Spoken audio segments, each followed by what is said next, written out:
The road to genius is paved with fumble, footing, and bumbling. Anyone who falls flat on his face is at least moving in the right direction. Welcome to my new interview series, Random Thoughts and Best Regards. I am your host, Todd Buono. Recently, I had the opportunity to head over to the Orlando Magic executive offices and speak with the Senior Vice President, Pat Williams. Pat has been involved with the organization since its inception over 25 years ago. This season, the Orlando Magic celebrate their 25th anniversary here in Orlando. We had an opportunity to speak with Pat about what the past 25 years have been like here with the Magic. We also spoke to him about his battle with cancer and his latest book, The Mission is Remission. So now sit back, relax, and enjoy my one-on-one with the one and only Pat Williams. Greetings, Mr. Williams. I want to thank you for joining us today. It's absolutely a pleasure for you to join us in this interview series and talk about your life and your experiences. Thank you very much. Now, I'd be remiss if I didn't start right at the top here. We're in this beautiful building for the Orlando Magic. Tell me a little bit, 25 years. 25 years ago, the Magic actually tipped up and started their first inaugural season here in Orlando, but it even started before that. You've been named one of the 50 most influential people in NBA history, which is pretty amazing. But you had a dream. You were with the Philadelphia 76ers and with some other NBA franchises throughout your career, but you decided that you wanted to bring a team to Orlando. Tell us a little bit, looking back now, 25 years later, how does this all feel now that you've reached this milestone and the franchise has continued to grow? 2 NBA Finals, 2 All-Star games held here in Orlando. Tell us a little bit about what all this means to you. I think it means more now that we can look back. When we were starting it up, it was really pursuing a dream, and we were so involved in all the activity day to day that I don't think anybody had time to reflect or think, what's this going to be like 25 years from now? But it is quite exciting to look back, see the progress that we've made as a franchise, see the progress that Orlando has made as a community and a thriving city, a major world-class city, the #1 tourist destination in the world. I mean, that's really exciting stuff. Back when we started, Orlando was kind of a small Florida city. We took a gamble, really, that it could be an NBA city and that the community could really support it, and they have done that, in a remarkable fashion. But it's been a wonderful run for us. Actually, 28 years that I've been here, and Orlando has become home, and we're very proud of all that has happened. The arenas that have been built and the response of our fans, the impact we've had in the community far away from basketball. So it's been a remarkable time in my life. And Pat, what was a key 28 years ago? What was a key that made you think it would thrive in Orlando? We're essentially here in Central Florida. It's kind of football country, college football, high school football. What made you think that an NBA? What was it about the city of Orlando that kind of made you feel, well, the NBA can thrive here? This can be a basketball town. Well, there was no basketball south of Atlanta, and I think that was part of it. You could see the tremendous growth in the state of Florida.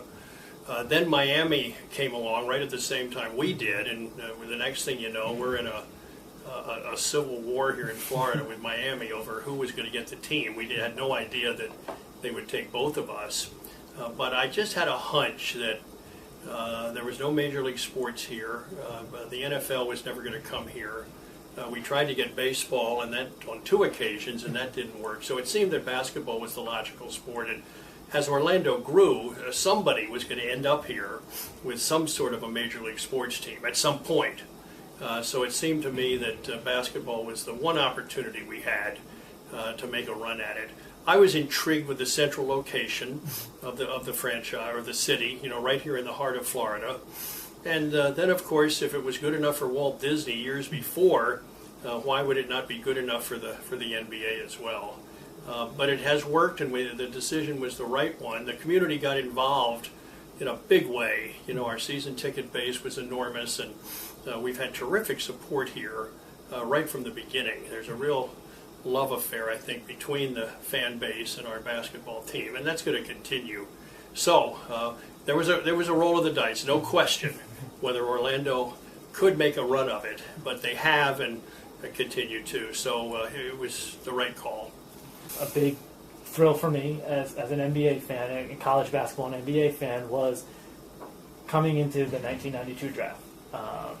Shaquille O'Neal coming out of LSU, that was, everybody wanted to know where Shaq was going to land. So you're at the lottery. I believe it was in Secaucus, New Jersey at the time, correct? When they did the lottery? Yes, I believe so. NBA lottery. Yeah. So that was a big moment in Magic history, obviously, looking back at it now. The ball comes up number 1.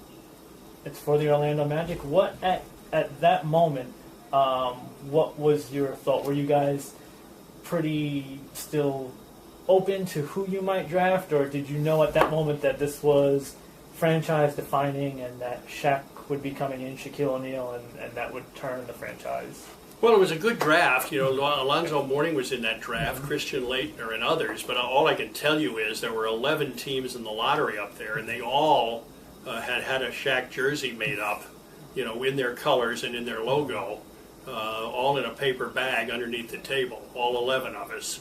I think that answers your question. Yes. I think that that was an absolute no-brainer as to what was going to happen. Whoever won that lottery was going to take Shaq and have a nice run with him, become a contender fairly quickly, and that is what happened with us. I mean, within a few years we're in the finals, and made enormous headway in Shaq's first 4 years here. So that was an exciting time for us. There's no question.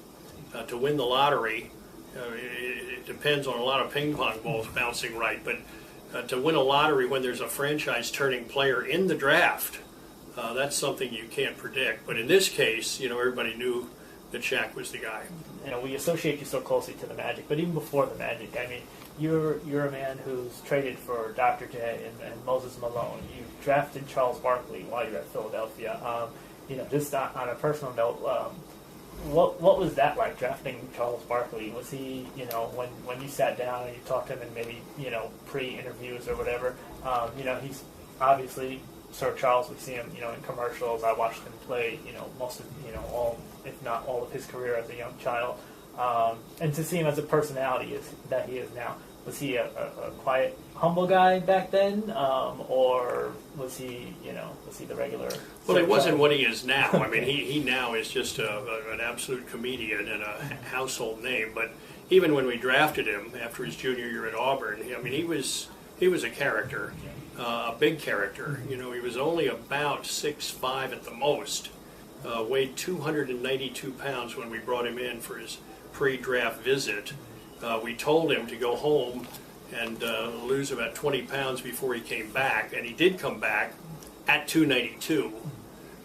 We took him anyway. That was an amazing draft in '84.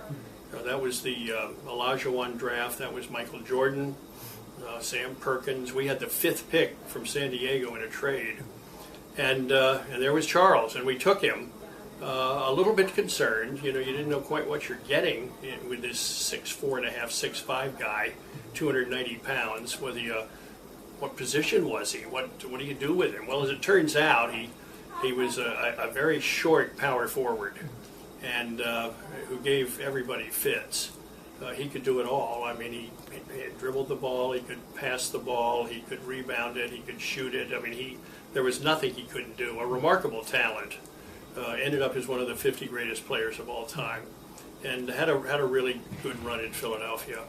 Then to Phoenix, then to Houston. Never did win that championship that he wanted so badly, but a rare talent. I don't think we're ever going to see anybody of those proportions who could do what Charles did. Do you ever get a sense of, maybe it's something that doesn't cross your mind, but if you ever flip in the channel and you land on TNT and you see both Shaq and Charles there at the desk, do you ever get that feeling like, I drafted both those guys? Do you ever get that proud moment? Well, and then you see Kenny Smith sitting there, who hit that three-pointer in Game 1. True. That broke our hearts in the finals of 1995.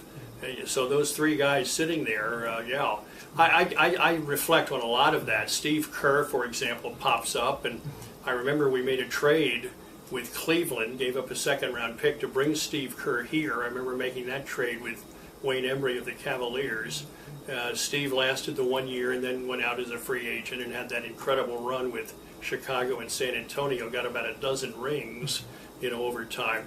So if you hang around this business long enough, you are going to encounter a lot of people who crossed your paths earlier. But seemingly on every TV set, there's somebody there that, I either drafted or traded for or traded away or, had some encounter with. It's kind of cool. Yeah, absolutely. Which, again, that's, I guess one of the reasons why you are considered one of the 50 most influential people in NBA history, which it says a lot. Even as I sit here in your office, I see a wooden jersey, John Wooden jersey right next to me, and just so much memorabilia and so much history. It's really quite amazing.